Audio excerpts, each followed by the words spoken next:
जोहार गाते को नेल दाबन सान्ताली कॉइन यूट्यूब चैनल नोडे दो मारी कॉइन रिया दाम को सठिक भावे लई बोना भागी इनफॉरमेशन दिए और जहां कोठेन नोकान कॉइन को मेना उनको कमेंट रे बड़ाई जुइन पे और ओका को कॉइन ची चिन्ह तन का दामोआ ओकाटा रेयारा ओकाटा स्केरा ओना को ये वीडियो रे बन बड़ाई न्यामा। हेलो दोस्तों, आज हम देखेंगे 5 रुपीज़ की रेयर कॉइन में कौन सा कितना महंगा है। आप पूरा वीडियो देखिए और चैनल को लाइक कर दीजिएगा। ऐसे बहुत नॉलेजेबल वीडियो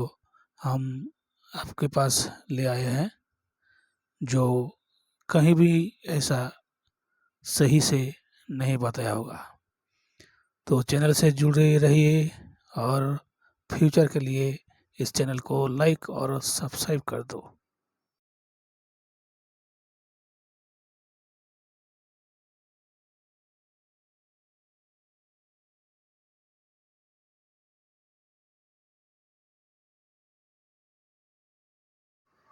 गाते को नई वीडियो रे जहां बन नेल नाम दा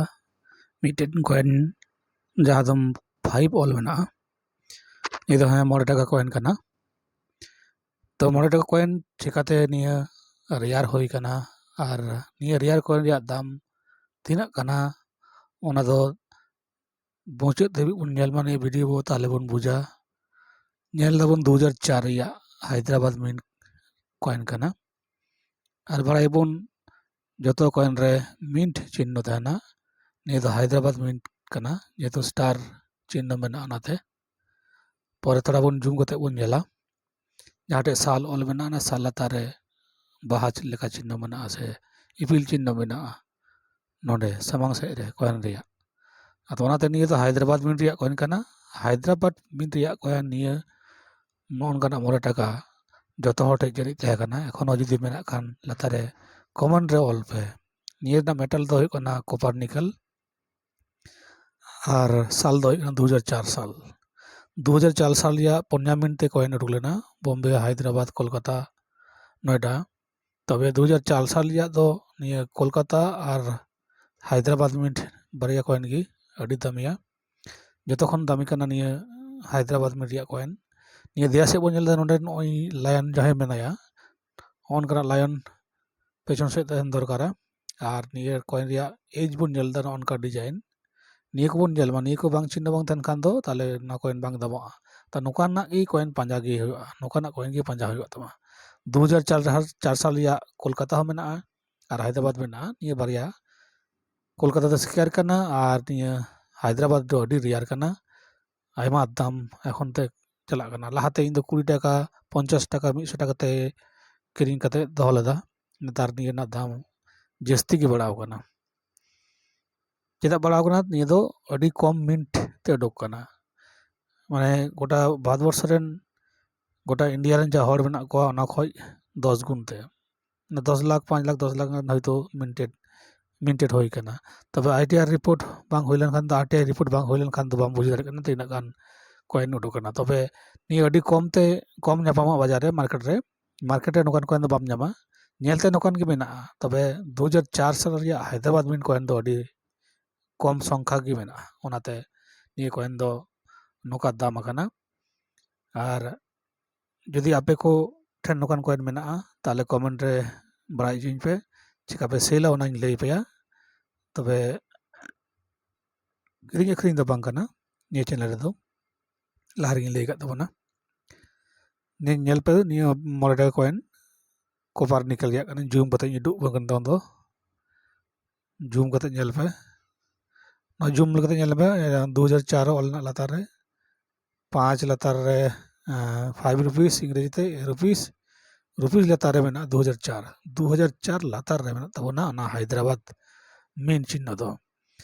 कॉइन रिया ना मीन की रेयारा 2023 रे तहे कना नी दो 1200 टाका तखन दो 1200 टाका मिटे कॉइन रिया दाम गे तहे कना 1200 टाका ते ᱧᱟᱢᱚᱜ ᱠᱟᱱ ᱛᱟᱦᱮᱸᱜᱼᱟ ᱡᱟᱦᱟᱸᱭ ᱠᱟᱞᱮᱠᱴᱟᱨᱥ ᱴᱷᱮᱡ ᱰᱤᱞᱟᱨᱥ ᱴᱷᱮᱱ ᱱᱮᱛᱟᱨ ᱫᱚ ᱵᱟᱡᱟᱨ ᱫᱚ ᱱᱚᱝᱠᱟᱱ ᱠᱚᱭᱮᱱ ᱫᱚ ᱵᱟᱝ ᱧᱟᱢᱚᱜᱼᱟ ᱡᱩᱫᱤ ᱧᱟᱢ ᱞᱮᱱᱠᱷᱟᱱ ᱟᱹᱰᱤ ᱞᱟᱹᱠᱤ ᱟᱢ ᱢᱤᱫᱴᱮᱱ ᱠᱚᱭᱮᱱ ᱨᱮᱜᱮ ᱡᱩᱫᱤ ᱱᱚᱝᱠᱟ ᱠᱚᱱᱰᱤᱥᱚᱱ ᱛᱟᱦᱮᱱᱟ 800 ᱠᱷᱚᱱ 1200 ᱴᱟᱠᱟᱢ ᱧᱟᱢᱟ ᱱᱤᱭᱟᱹ ᱠᱚᱱᱰᱤᱥᱚᱱ ᱨᱮ ᱱᱚᱜᱼᱚᱭ ᱤᱧᱟᱹᱜ ᱛᱤ ᱨᱮ ᱡᱮᱴᱟᱧ ᱥᱟᱵ ᱠᱟᱜ ᱛᱟᱵᱚᱱᱟ ᱱᱚᱜᱼᱚ ᱱᱚᱝᱠᱟ ᱠᱚᱱᱰᱤᱥᱚᱱ नवानाग तो अभी मुश्किल गया नया मिलना बहुत मुश्किल है 2004 में बहुत कीमती होगा सॉरी 2024 में যখন নিয়ে কয়েন রিয়া হজুᱜᱼᱟ বই হজুᱜᱼᱟ নতুন কয়েন বই उन समय নিয়ে না কয়েন আরো বেশি দামᱚᱜᱼᱟ মানে মিটে কয়েন ᱜᱮ নাওয়াতে ᱡᱩᱫᱤ ᱛᱟᱦᱮᱱᱟ তাহলে 2000 টাকা মিটে কয়েন রেগেᱢ ᱧᱟᱢᱟ তাহলে চিন্তায় মে 5 টাকা রᱮᱱᱟᱜ মিটে কয়েন 2000 টাকা আর নিয়ে দাম দो ᱤᱧ ᱫᱚ এমনি এড়ে এড়ে से जहाँ ठे बई लई दा ᱤᱧ ᱫᱚ নিয়ে दो गूगल रे आपे सर्च काते पे ñel दाड़िया निये रिया दाम तिना तो निये को अकोय को हतावा निये दो को हतावा फेसबुक रे कॉइन ग्रुप्स मेना को कॉइन ओल्ड कॉइन ग्रुप्स उनको ठेन अखरिኝ हुआ तबे अखरिኝ लहारे अडी साबधान अखरिኝ लहारे अकोय हो कोनो चार्ज बा पैसा बाबन एमा कोमा बांखान को ठोकाबोना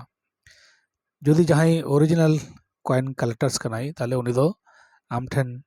पैसा आगे भेजावा तारपर आम उनी एड्रेस रे कॉइन एम कोलेया नोका कते को किरिኝ अखरिኝ दा ऑनलाइन करे और विभिन्न वेबसाइट हो मेना कॉइन रिया ओल्ड कॉइन रिया रियल कॉइन रिया मेना ओंडे हस किरिኝ अखरिኝ गानोआ तबे किरिኝ अखरिኝ रिया लहारेना शर्त को ñel ताबन पे बांखान अडी नेतारा दुनिया तबे बुझे गया अडी 2 नंबर दुनिया चला कना जहां को ठोकाव कना अदो ओनाते जते बाबन ठोका ओना हो ñel ताबन पे कॉइन अखरिኝ लहारे अउड़ी की दाम को लई पिया और ओंडे खन आयमा आयमा टाका को बागाव पिया अदो ओना को सावधान से संतोर थान ताबन पे और संतर लगी की निया संताली यूट्यूब के कॉइन दो इन खुलो का तबना जतो हर को हेल्प लगी की जाते जहां बे को ठोका ओना को लगी की सठिक दाम तिना कना रियल दाम तिना कना ओना को दो बुरो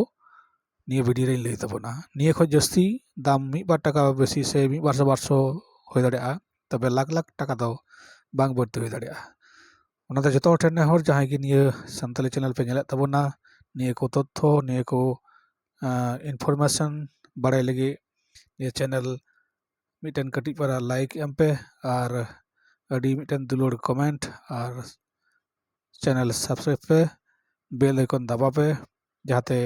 इन फ्यूचर से नेक्स्ट वीडियो हो आपे लहार पे ñel दाड़े मा ताल निको कॉइन दो रेयारो कना आदो का को रेयार कॉइन होयो कना ओना को दो जहां न्यूमेस्मेटिक नॉलेज मेना तकोआ उनको को बाड़ाया जबन इन हो अबो संताली मुद्रे 18-20 बछर होयन तिनिया न्यूमेस्मेटिक नॉलेज कारबार अदो इन लहारिñ बाड़ाया से आपे हापे बाड़ाय दाड़े आपे हो गूगल रे सर्च काते से कॉइन ना बुक नोट्स बुक ओना को किरिኝ काते ओंडे खन नॉलेज हताव काते आपे हापे बुझ दाड़ेया जे आगामी दिन रे ओका को कॉइन रेयारोआ से ओका को कॉइन दाम रकाबा ताले ओना को कॉइन को साब दो काते निजे ठेन जखन गे दाम बाड़ा तखन गे फेसबुक कॉइन बुक रेबन सेल मा ताले तीन बन ñel केदा मिटेन नोनकाना मिटेन नॉर्मल कॉइन ऑर्डिनरी कॉइन जहां दो बाजार रे चालू थे कना ओना कॉइन गे नेतार मिटे गे